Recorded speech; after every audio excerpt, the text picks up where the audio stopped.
नमस्कार, स्वागत है आपका सीएम 24 में।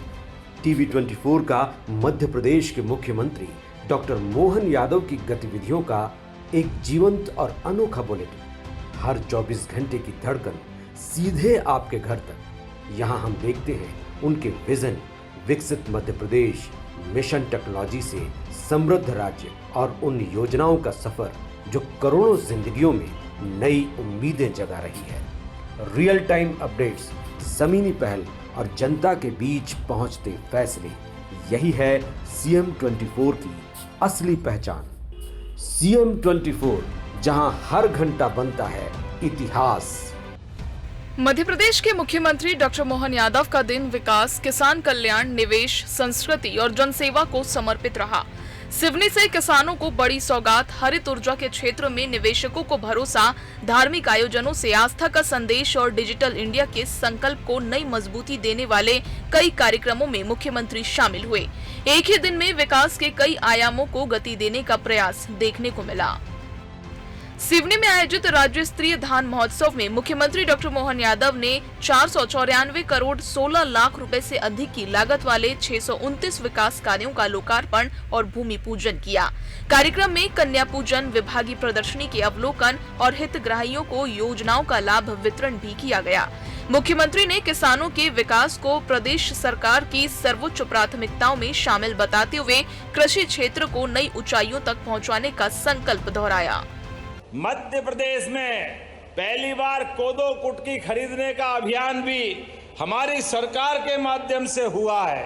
मुझे इस बात की प्रसन्नता है, जब मैं कोदो कुटकी की बात कर रहा हूं तो यहां पर इसी के साथ साथ मध्य प्रदेश के अलग अलग अंचल के सभी श्रमिक भाई बहनों के लिए धान उत्पादक किसानों को 1000 रुपया प्रति क्विंटल की लागत से 2083 करोड़ की बोनस राशि मिल रही। जोरदार अभिनंदन करो, ये लक्ष्मी मैया की कृपा हो रही है आपके ऊपर। आपकी मेहनत, आपका पसीना, एमएसपी की राशि भी मिल रही और बोनस भी दे रहे हैं। सरकार के माध्यम से मध्य प्रदेश में पहली बार कोदो कुटकी खरीदने का अभियान भी हमारी सरकार के माध्यम से हुआ है। मुझे इस बात की प्रसन्नता है, जब मैं कोदो कुटकी की बात कर रहा हूं तो यहां पर इसी के साथ साथ मध्य प्रदेश के अलग अलग अंचल के सभी श्रमिक भाई बहनों के लिए मुख्यमंत्री ने 3941 कोदो कुटकी उत्पादक किसानों के खातों में 2 करोड़ 82 लाख रुपए से अधिक की प्रोत्साहन राशि सिंगल क्लिक के माध्यम से अंतरित की। प्रति क्विंटल 1000 रुपए की अतिरिक्त सहायता देकर सरकार ने श्री अन्न उत्पादन को बढ़ावा देने का संदेश दिया। प्राकृतिक खेती, डिजिटल कृषि, किसान क्रेडिट कार्ड, जीआई टैग उत्पाद और आधुनिक कृषि तकनीकों पर भी विशेष जोर दिया गया। मुझे इस बात की प्रसन्नता है, आज इस मंच से 3941 किसानों के खाते में 2829 मीट्रिक टन कोदो कुटकी के 1000 रुपया प्रति कुंटल की लागत से 2000 करोड़ 83 लाख की बोनस और आने वाले समय में कोदो कुटकी की प्रसंस्करण, पैकेजिंग, ब्रांडिंग, विपणन की व्यवस्था, बहुत सारे प्रकार से हमारी सरकार काम कर रही है। आज मुझे इस बात की प्रसन्नता है, डिंडोरी में भी श्री अन्न हम बना रहे हैं। डिंडोरी की सीता ही कुटकी, नागदमन कुटकी, बेगानी अरहर भी बेगानी होती है, बेगा चक्की बहुत चकाचक है, बेगा चकनी बहुत अच्छे। आज जब मैं आपसे कृषक कल्याण वर्ष में पूरे साल हमारी सरकार लगातार काम कर रही है, किसानों के लिए, युवाओं के लिए, महिलाओं के लिए और गरीबों के लिए हर एक प्रकार की योजना का लाभ हर एक क्षेत्र में मिले, इसलिए ये स्कूल चलो अभियान का भी आज से 1 से 15 तारीख तक भोपाल से मुख्यमंत्री ने वर्चुअल माध्यम से Rewa ultra mega solar limited की 24 घंटे रिन्यूएबल एनर्जी परियोजना की प्री बिट बैठक को संबोधित किया। उन्होंने निवेशकों को भरोसा दिलाया कि मध्य प्रदेश पारदर्शी नीतियों, मजबूत अधोसंरचना और उद्योग अनुकूल वातावरण के साथ देश का अग्रणी निवेश गंतव्य बन रहा है। हरित ऊर्जा के क्षेत्र में प्रदेश की नई पहचान को भी उन्होंने रेखांकित किया। यद्यपि मध्य प्रदेश ने अक्षय ऊर्जा के क्षेत्र में देश का नेतृत्व किया, रीवा ऐसे कई जगह हैं जहां हम अपनी, और रीवा के बाद तो शाजापुर नीमच सौर परियोजना 2 रुपये 14 पैसे से विश्व में सबसे कम कीमत का टैरिफ का ये रिकॉर्ड भी बनाया है। हाल ही में मुरैना में बैटरी स्टोरेज के माध्यम से पीपीए संपन्न हुआ, जिसमें 2 रुपये 70 पैसे का प्रतिस्पर्धी टैरिफ प्राप्त हुआ। ये देश का प्रतिस्पर्धी ऊर्जा भंडारण की बड़ी परियोजनाओं का बड़ा उदाहरण है। जब मैं दावोस में गया तब मैंने घोषणा की कि मध्य प्रदेश में 24 घंटे रिन्यूएबल एनर्जी की परियोजना लगाई जाएगी। मुझे प्रसन्नता है कि आज इस दिशा में ठोस कदम नौकरी विभाग उठा रहा है।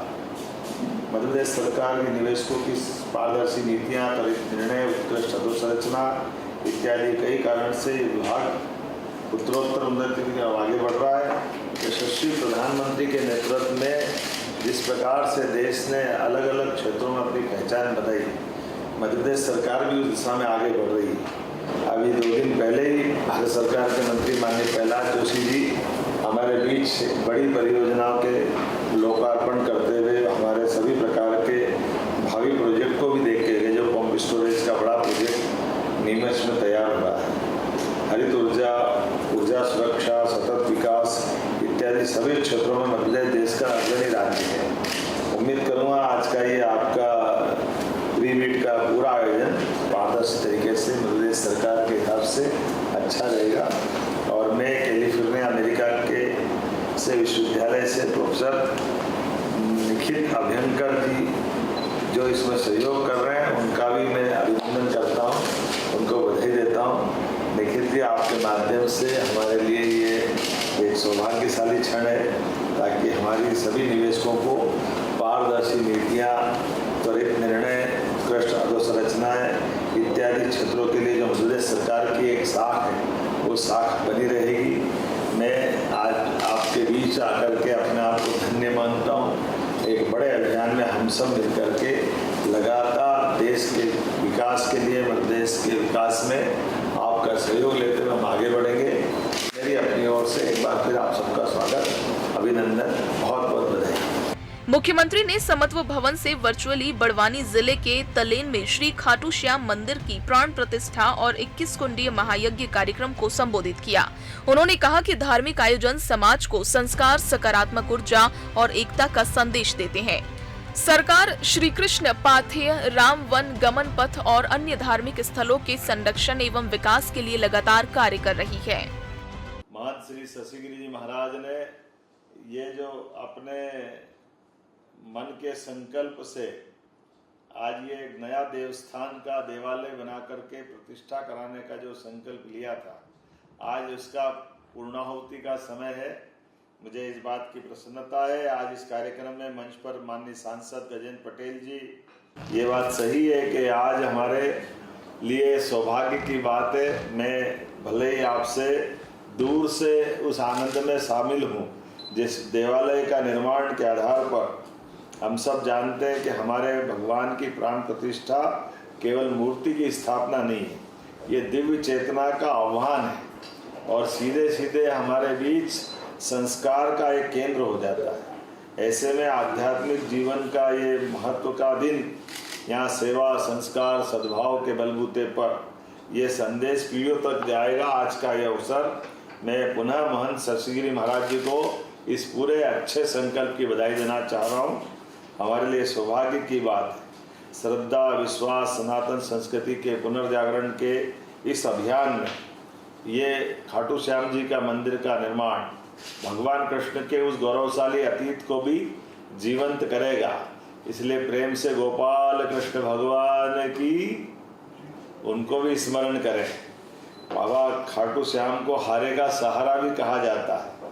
वे अपने दुखों के पहाड़ को खासकर भक्तों के लिए चट्टान बन करके उनके कष्टों में सहारा देने के लिए जाने जाते हैं। सच्चे मन से की गई प्रार्थना पर वो कृपा बरसाते हैं। ऐसे करोड़ों लोगों की श्रद्धा और आस्था का केंद्र है। मैं सौभाग्यशाली हूँ, मां नर्मदा के परिक्रमा पथ पर ये खाटू श्याम का मंदिर वास्तव में ये एक तरह से बड़वानी जिले के लिए गौरव देगा। महंत शशिगिरी जी महाराज ने 11 साल की उम्र से ही इस धर्म मार्ग पर चलते हुए घर गृहस्थी त्याग करके और 7 साल तक एक पैर पे खड़े होकर तपस्या की। सुन के हमारा तो मन अलग दुनिया में पहुंच जाता। ये लीला संत ही कर सकते हैं, कभी कोई कल्पना नहीं कर सकता। घंटा आधा घंटा खड़ा हो तो ऊंचा नीचा हो जाएगा, लेकिन आप 7 साल तक एक पेड़ पे खड़े होकर तपस्या करते हैं। ये अपने इस तपस्या तप के मार्ग से समाज कल्याण की जो धारा दिखाते हैं वो हम सब सौभाग्यशाली हैं। कोविड के कठिन काल में भी महाराज जी ने बहुत सेवा की, सबकी चिंता की। और संत तो सूर्य के समान है। हमने सूर्य देवता से बात करना, देवता से उनके माध्यम से ऊर्जा पाना ये हम सीखा है, लेकिन सूर्य की अग्नि समान वस्त्रों के धारण करने से ये जीवित हमारे देवता संतों के रूप में हमारे सदैव मार्गदर्शन करते हैं। और हम जब धीरे धीरे आगे बढ़ रहे हैं तो मुझे इसका एहसास भी हो रहा है कि अब 2028 में कुंभ मेला है, सिंहस्थ है मध्य प्रदेश के अंदर, वो दुनिया का सबसे बड़ा मेला होगा। ऐसे में हमने अपने दोनों देवालय, खासकर दोनों ज्योतिर्लिंग ओंकार महाराज और महाकाल महाराज, दोनों पर भी बड़े बड़े प्रोजेक्ट के काम चालू किए जो संतों के साथ श्रद्धालुओं की व्यवस्था भी करेंगे। और आज के इस दौर में यशस्वी प्रधानमंत्री के लिए जोरदार अभिनंदन करें श्रीमान नरेंद्र मोदी जी के नेतृत्व, जिनके कारण से आज सनातन संस्कृति का एक नया इतिहास लिखा जा रहा है। ऐसे में आज ये देवस्थान का लोकार्पण खासकर ये पूजा का नहीं बल्कि सेवा और मानवता का भी केंद्र बनेगा। गरीब, जरूरतमंद, पीड़ितों की सच्ची सेवा, ये भक्ति आप लोगों ने ही सिखाई है। मैं उम्मीद करूँगा अपने मध्य प्रदेश के धार्मिक पर्यटन के स्थानों में इस स्थान का भी महत्व रहेगा। आपका आशीर्वाद हमारे सबके बीच सदैव संबल देता है। मैं आज यहाँ से सिवनी में किसानों के लिए धान महोत्सव के कार्यक्रम में जा रहा हूँ और धीरे धीरे करते परमात्मा की दया से मध्य प्रदेश में भगवान कृष्ण की लीला जहाँ जहाँ हुई, भगवान राम के चरण जहाँ जहाँ धरे, प्रत्येक स्थान को हमने देवालय के साथ तीर्थाटन से जोड़ने का भी संकल्प लिया है।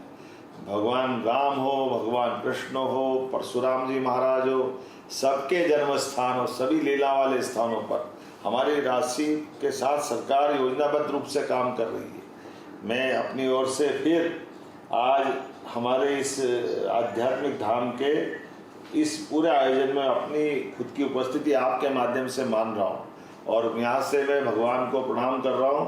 खाटू श्याम हम सबके जीवन में सदैव संबल करे और ये जिसके लिए जाने जाते हैं वो हम सब के जीवन में वो सब प्राप्त हो। पुनः एक बार मेरी अपनी ओर से सारी टीम दिख रही है जो इस पूरे आयोजन की व्यवस्था में लगी है। मेरी अपनी ओर से पुनः आप सबके चरणों में प्रणाम। बोलो जय जय श्री राम। डिजिटल इंडिया के 11 वर्ष पूरे होने पर मुख्यमंत्री ने प्रधानमंत्री के नेतृत्व में डिजिटल क्रांति की उपलब्धियों का उल्लेख किया। उन्होंने कहा कि यूपीआई आधारित डिजिटल भुगतान, भारत नेट, आर्टिफिशियल इंटेलिजेंस और स्टार्टअप इकोसिस्टम देश को विकसित भारत की दिशा में तेजी से आगे बढ़ा रहे हैं। मध्य प्रदेश में भी डिजिटल सेवाओं के विस्तार के साथ सुशासन को नई मजबूती दे रहा है। मुख्यमंत्री डॉक्टर मोहन यादव ने राजस्थान के दौसा बस हादसे पर गहरा शोक व्यक्त करते हुए प्रभावित यात्रियों को हर संभव सहायता उपलब्ध कराने के निर्देश दिए। उन्होंने राष्ट्रीय डाक कर्मचारी दिवस पर डाक कर्मियों को शुभकामनाएं दी, परमवीर चक्र विजेता शहीद अब्दुल हमीद को नमन किया तथा पूर्व राज्यपाल राम नरेश यादव और भारत रत्न पुरुषोत्तम दास टंडन को श्रद्धांजलि अर्पित कर उनके योगदान को स्मरण किया। कृषि, निवेश, हरित ऊर्जा, संस्कृति, डिजिटल नवाचार और मानवीय संवेदनाओं से जुड़े कार्यक्रमों के माध्यम से मुख्यमंत्री डॉक्टर मोहन यादव ने विकास के बहुआयामी विजन को सामने रखा। किसानों को प्रोत्साहन, निवेशकों को भरोसा और समाज को सकारात्मक संदेश देने वाले इन कार्यक्रमों ने प्रदेश के समग्र विकास की दिशा में सरकार की प्राथमिकताओं को स्पष्ट किया। Bureau report, CM24 Bhopal.